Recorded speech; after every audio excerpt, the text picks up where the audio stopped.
Hi, welcome back to the YouTube channel. I'm back again with yet another deck tech. Second time attempting to record this one. Quite a lot of mistakes on the last one that I tried to record for this particular card. And then we had a power cut and I lost everything. So hey, here we go again. Hopefully we'll get through it this time. So, one of the cards I've been managing to build from the original Commander Legends set is this card. I'm not saying I've built this in real life. Will I be playing it on stream at some stage? Yes, I will. But at the moment, I'm still trying to work out if it will work or not.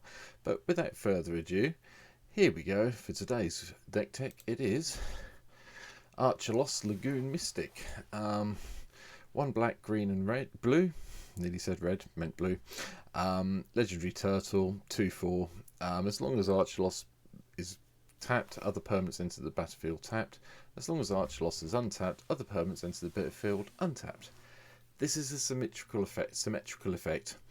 So if he's untapped, all your opponent's permanents, even if they would normally come into play tapped, will come into play untapped. And I'm not quite sure how it works with some of the other triggers, but I'm pretty sure that this is active player, non-active player. So even if they play stuff that comes into play untapped, it will come in tapped as long as Archelos is tapped. It's a bit tricky. I'm not 100% sure. Like I say, I wanted to build the deck. I haven't played it yet, so I can't give you an honest answer. But if my rules knowledge is right, I think that's how it works. So, we've got the usual selection of lands. Yep, Fabled Passage and Field of the Dead are there. I know people worry if I don't have it in the deck anymore.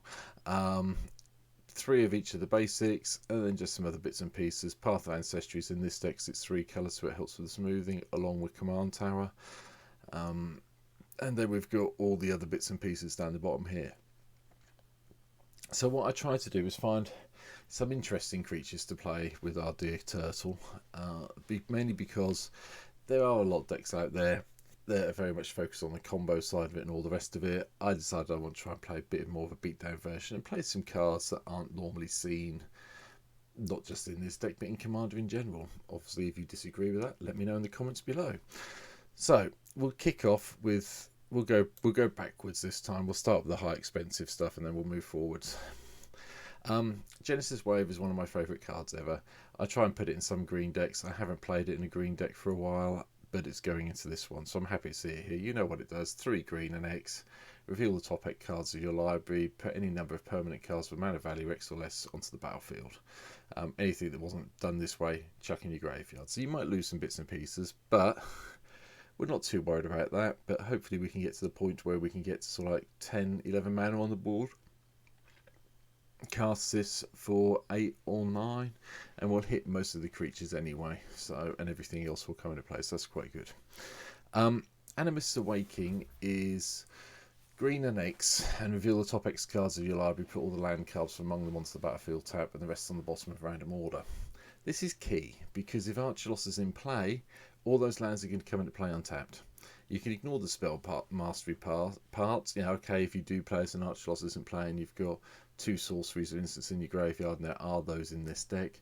Yeah, they're still coming to play untapped, but this is really key with Archelos. Archelos in play, cast this for X's 5, 6, 7, whatever we can pump into it and get all those lands into play, and they come into play untapped. So that's really quite good. Rise of the Dark Realms is just here so we can just nick everyone else's creatures or bring ours back if we need to. No other reason. Plus, I haven't played it for a while, so I thought I'd try it out. The Great Aurora is another one of my favourite green cards. It also gives us a way to shuffle all of our cards from their hand and permanents from the battlefield back into our library. It doesn't do the graveyard, unfortunately. They should have really done that. For 9 mana, I would expect it to do the graveyard, but it doesn't. But it's good fun, and it gets you out of a bind sometimes. If someone's got the win on the board and you need to clear the board off, it's one way of doing it. Army of the Damned is here. I'm trying to play around with the comes into play untapped side of Archelos, so hopefully we'll get 13 zombie tokens at some stage that come into play untapped, which would be quite nice. Shallow Dread. I'm in a black deck. Is it a fair card? Yeah, it's 7 mana. I'm not cheating into play. I've got to card cast it. Are people going to get upset by seeing it? Yeah, possibly, but I'll take the risk, and it seems fair at that level. I'm not, like I said, there's no real reanimation in the deck. They're for cheap versions, so I can discard this, get it back on the cheap. So I've got to get up to the 7 mana to hard cast it, so we'll see what happens. Going into the 6-drop slot, Solar Zendikar. Haven't seen it played for a while, decided to put it in. Thought it might be fun. Nissa's Renewal's here to go and get some basic lands and gain some life. We might need that with this deck. So that's why they're here. Demon of the Dark Schemes is here purely as a wrath effect. The energy thing, nice idea if we can get it into play. But notice it puts it onto the battlefield under your control tapped. Archelos in play. As long as Archelos is untapped, it will come into play untapped. So we'll do that and see if it works. If we can get some energy, it'd be quite good fun. Consecrated Sphinx is Consecrated Sphinx. We want the extra card draw. It's really nice. Icefall region. I just want to play a different dragon that I haven't played in a deck for a while. It's a little bit overcosted for what it does, but it is quite hard to kill, and it does give you a decent flying blocker. So Reverse Engineer, we do have some artifacts we could tap to hate pay for its cost outside of its colours. So draw 3 cards at sorcery. That's fine by me. Banshee of the Dread Choir is something I hadn't really thought about. And I got a treasure chest from somewhere, and it's one of my prizes. So, ooh, go me, just to prove. Legendary Cube, prize pack. But whenever it deals combat damage for a player, that player discards a card. It's also got Myriad, so we're going to get lots of copies of this coming into play, so I thought it was worth a try. Acidic Slime's there to blow up the annoying stuff that we may come up against. Glorious Sunrise to give us sort of maybe a bit of card draw, a bit of life gain. Give our creatures some trample and +1/+1, maybe a little bit of a win condition. Not sure. I've been wanting to try it out for a while from Innistrad Crimson Vow, and it seemed like a good a place as any. Ashiok's here just to give us a Planeswalker, really. Also, it does create its own blockers, it does help, and it does exile stuff from their cards, so it could be useful. Eloise is here. Again, whenever another creature you control dies, investigate, sacrifice a token, serve 1. Can't complain about that. Seems like a reasonable thing to have in this deck. We want to dig down to some of the other things. And it seemed, it's not a lot of Eloise around, so we'll go with that. Fallen Shinobi, it's a ninja, basically. And whenever it deals combat damage to a player, that player exiles the top 2 cards of their library. Until the end of turn, you may play play those cards without paying their mana cost. It kind of works as a mini win condition. Is it going to work at all? I don't know, but it's going to be fun finding out. Phanex is in here because this is probably one of our main win conditions. Trying to mill people out with our creatures, tapping them, get them to mill the cards. And taking it from that way. So yeah, I figured it was worth trying. We should be able to get an indestructible god on the board quite happily. Vraska's here also for a similar idea.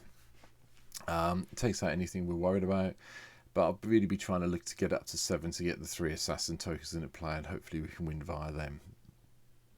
Right, Circuitous Route, it's land search, you know what it does. Don't think I'm playing any gates here, but you could swap some of the lands over when I get to it for gates. This makes it even better, but it gives us some of the basic lands we might be missing. Gorm the Great is here with his partner Virtus, but Gorm's pretty good. 2/7 Vigilance, it goes and search Virtus out when you play it, which is nice. But it must be blocked if able, and Gorm must be blocked by 2 or more creatures if able. So basically, when you attack with it, everything your opponent has to block, if I remember correctly. And therefore, it does mean that we could get an assassin token through, which is quite good. Migratory Greathorn's in here. I'm not convinced by this at the moment, I'll be perfectly honest. This may be one of the cards I'll take out. Purely because, although we can mutate it onto creatures, it doesn't do a lot else. We haven't got any other mutate values. So actually, while we're all sitting here, you're watching this video, because I'm changing my mind, I'm going to drop this out and put in Farseek, because we all know what Farseek does, so it might be a little bit better. Right, okay. Where were we? We were here somewhere. Binding Wild Wanderers here, mana ramp. Binding the Gods again, destroying annoying permanents. Neville's Disc coming into play untapped. If Archelos is in play, it's going to upset a lot of people. If you've got Archelos in play, turn 5 or wherever you are, next turn, make sure you get up to 5 mana, play this. It comes into play untapped. You're going to find yourself with a lot of friends very quickly, I would imagine, because no one will want to lose their entire board to Neville's Disc going pop. Solemn Sims here, usual reasons: get a land, draw a card when it dies. No, the real fancy reason for having it in this deck. Veritas the Veil, the other half of the partner pairing, has Death Touch, and whenever it deals combat damage to a player, that player loses half their life rounded up. That's quite good. It's very good, actually. So yeah, I suspect this is usually an instant kill when people see it. Liliana, Heretical Healer. Again, it's another one of those cards I'm trying out. I'm not 100% sure it belongs in this deck, but you know, it does get back creatures. If we pay X, we do get some little bit of life on it. If one of our creatures does die, she comes back as a Planeswalker side, which is quite good. So we'll see what happens. Elvish Rejuvenator, go and find some land. Same with Kodoma's Reach. Manglehorns here, purely for the artifact destruction. I've been coming up with a lot of decks recently on MTGO that blowing me up with artifacts. So is it going to work any better? I don't know. And the artifacts your opponents control into the battlefield tapped a bit is a little bit irrelevant with this in play and it's untapped. But at the end of the day, we'll take it from there. Tapuri Stomper, purely because I wanted to have another way of searching a land out. And I would imagine we'll hit 7 lands quite early on, so hopefully we'll be able to attack and block with it. Otherwise it's just a wasted slot and you can all laugh at me in the comments.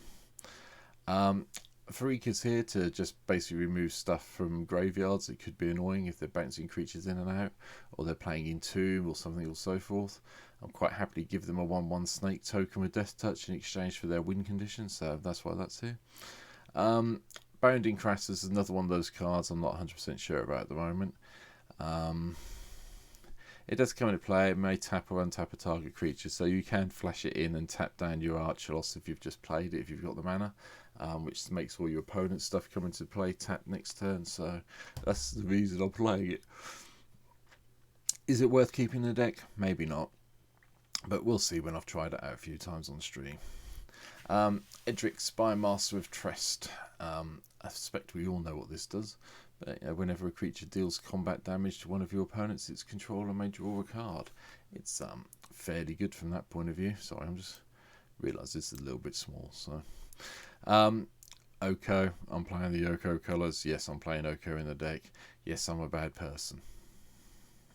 It's Commander. People can deal with Planeswalkers a lot easier than they could in Standard, Modern, every other format. Oko's been unfortunately banned in, but hey hum.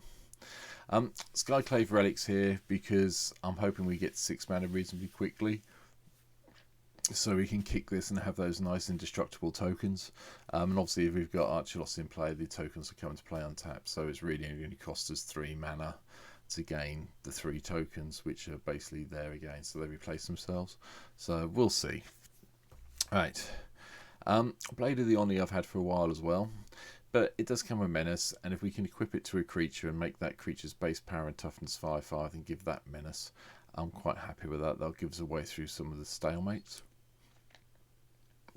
Cryptolith Rites here because it gives us a way of tapping down Archelos, so we can tap them for mana, and also if we end up with a load of tokens in play, we can use that to generate some more mana and cast other things. So it's a bit of a weird one, but we'll see what happens with that. Deathcap Cultivator is also here, but I'm now realised I'm an X spell missing, so this is going to be coming out right now. Bear with me, you can watch me do this because you know we need type is going to be sorcery. I've just realised one card that should be in here that I haven't put in here, which I'll go back and talk about in a second. Assuming I can find it, of course. I know I own them.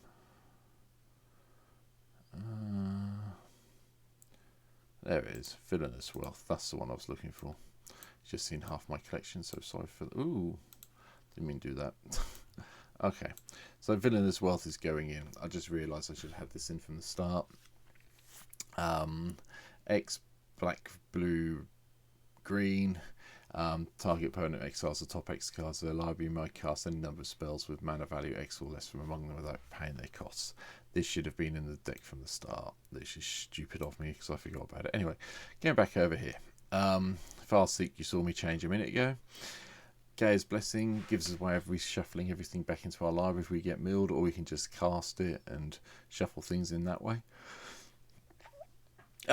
Gallia Greeters gives us a treasure token whenever the creature comes into play. Obviously, if Archelos is in play, it'll come into play untapped, so it helps our mana out. But, you know, getting the life, having a creature that gets a little bit bigger every turn helps.